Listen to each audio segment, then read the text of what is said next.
you've decided to splurge on a massive new smartphone, and are eyeing those with cool dual-lens cameras, but getting bewildered by the growing number of options.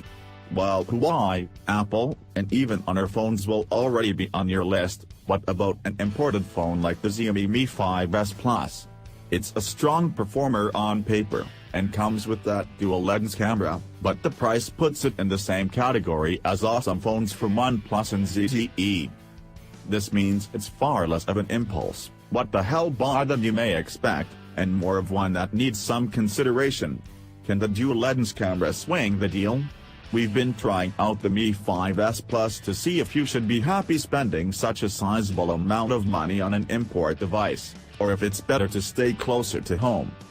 Xiaomi makes great-looking phones, and it's sticking closely to an established theme: shapely bodies with curved brushed metal rear panels. With the Mi5S Plus, it's very similar to the Redmi Pro, the last Xiaomi phone we examined closely, just on a larger scale. It's about the same size as an iPhone 7 Plus, but has a 5.7-inch screen, so it's a compact shape. However, the body is quite thick at 8mm. This extra thickness is effectively disguised by the curved metal sides, which make it very comfortable to hold, especially where the bottom corner rests at the base of your palm. It's not quite as easy to use one-handed as the Huawei Mate 9, a bigger phone, and I struggled to reach across the screen with my thumb. It's lighter than the Mate 9 at about 170 grams, putting it closer to the iPhone 7 Plus. A fingerprint sensor is mounted on the back under the twin camera lenses. It's easily located when picking up the phone, and quick to react. In addition to locking the phone, it can secure apps and activate a child mode.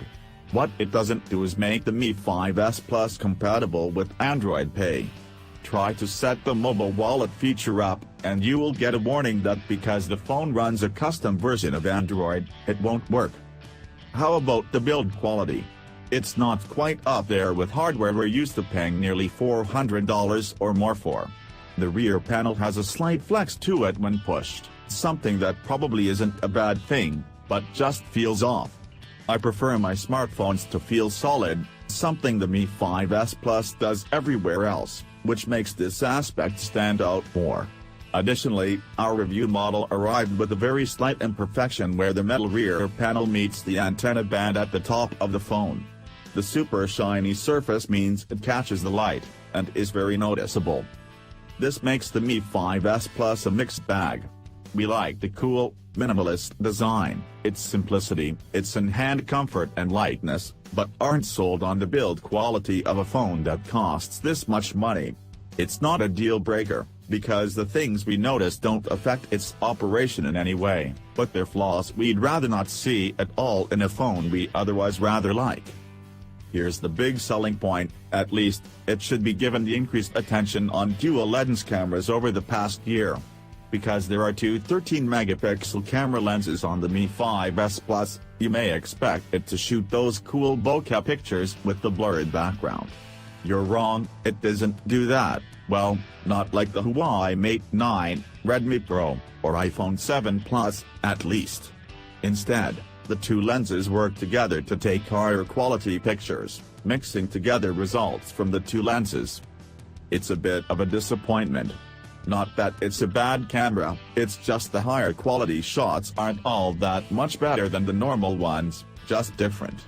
Scroll through your images, and you'll see the regular and enhanced snaps aren't identical, but it's often impossible to pin down which one was taken in what mode, and which one ultimately looks better than the other.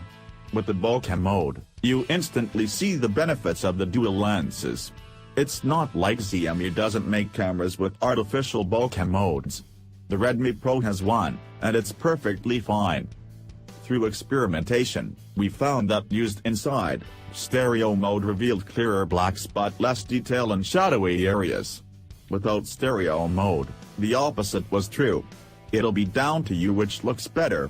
The improvement in black levels makes sense, because one lens shoots only in monochrome, like Huawei's Leica camera, and there's a dedicated mono mode, too. We miss optical image stabilization as well, and are surprised it has been left out of a flagship phone. The selfie cam is much more fun.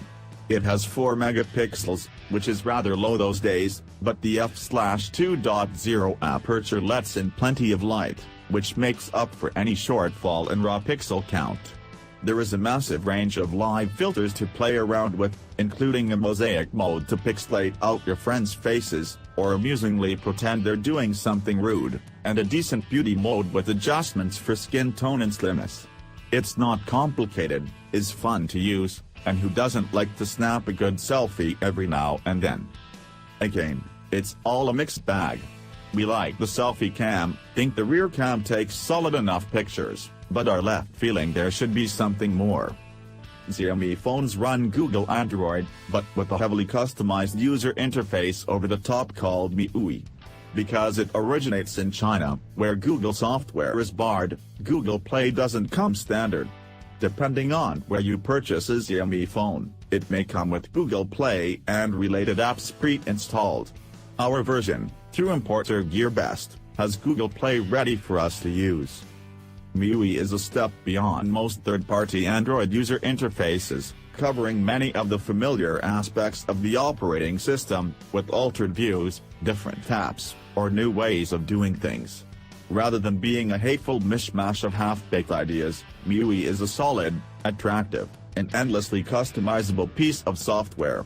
MIUI 8.0 is installed on our review phone. It comes in English, and is currently the most stable version out there. Xiaomi also pushes regular updates to its phones, but the Android security patch status does still lag behind. It was July 2016 on our phone. The best version is Android 6.0 Marshmallow, which is also out of date. Apps are spread across multiple home screens, like an iPhone, and the notifications shade works slightly differently than usual, presenting shortcuts in a horizontally scrolling list instead of a further pull-down window. Xiaomi knows how to present an attractive UI, and all of standard icons are minimalist blocks in solid colors, with clear, helpful icons. It really looks fantastic. A theme store on the phone lets you alter most aspects if it's not to your liking. Xiaomi pre-installs a selection of apps, including a calculator, clock, voice recorder, QR scanner, compass, and plenty more. Our phone didn't have any other pre-installed third-party apps, but that may not always be the case. If any demos or third-party apps are included on your phone, previous experience tells us they're quickly uninstalled. Non-Google apps often get a bad rap, but there are several Xiaomi apps we like and wouldn't replace. The weather app is very good, providing plenty of detail in an easily viewed manner. The data comes from AccuWeather. The standard calendar and gallery apps are also great, repeating Xiaomi's preference for clean, simple design. There are a few unique Xiaomi features on the Mi 5S that are also useful. Second Space lets you set up a separate account, perhaps for work or a child, on the phone. If that's overkill, Dual Apps allows 2 versions of a single app to work on the phone, making it handy for a work and personal Facebook account, for example. Some early hiccups with the software, where the camera app crashed and others performed slowly, soured our initial week with the Mi 5S Plus, but the software update sorted them out, and it has run without a problem since. Of all the non-standard Android user interfaces out there, Xiaomi's MIUI is one of the best. Don't let it put you off trying a Xiaomi phone. The Mi 5S Plus has Qualcomm's Snapdragon 821 processor inside. It's not quite the latest, but it's pretty close, and good enough for the OnePlus 3T, the HTC Ultra, and other smartphones. It's supported by 4GB of RAM in our phone, but a version with 6GB of RAM is also available if you're willing to pay more. We'd say 4GB of RAM is more than enough for most tasks. The 4GB Mi 5S Plus has 64GB of internal memory, while the 6GB model has 128GB. There's no micro SD card slot, sadly, but the SIM card tray will accept the second SIM card.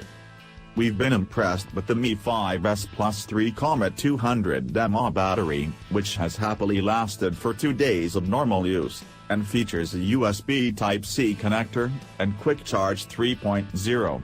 In less than 90 minutes, the Mi5S Plus was fully charged, which makes it highly usable. The power efficiency of MIUI is assisted by the 1920 by 1080 pixel LCD screen. Super high-resolution screens are great, but they do suck battery power. Dropping it down to 1080p really helps extend the battery life here. The Mi5S Plus is an import-only phone, and doesn't support all the right bandwidths for 4G LTE use in the United States. It'll happily connect to AT&T and T-Mobile's 3G network, though. In the UK, where the Mi5S was tested, it spent the majority of its time connected to a 3G signal on the O2 network. Again, it doesn't have the right bands for 4G LTE connectivity, but it never felt slow, and any speed difference may only be noticeable in back-to-back tests, or when streaming high-quality video. The price of the Xiaomi Mi5S Plus varies based on importers, due to currency fluctuations, but on average, it starts at $400. You may be lucky enough to grab it for a little less on the right day. You can't buy it in stores, so you need to find a willing importer if you want to buy one. While there are several choices out there, Gear best supplied our Xiaomi Mi5S Plus and has always delivered a faultless service. Thanks for watching. Please subscribe for more gadget info and give me feedback on the comments.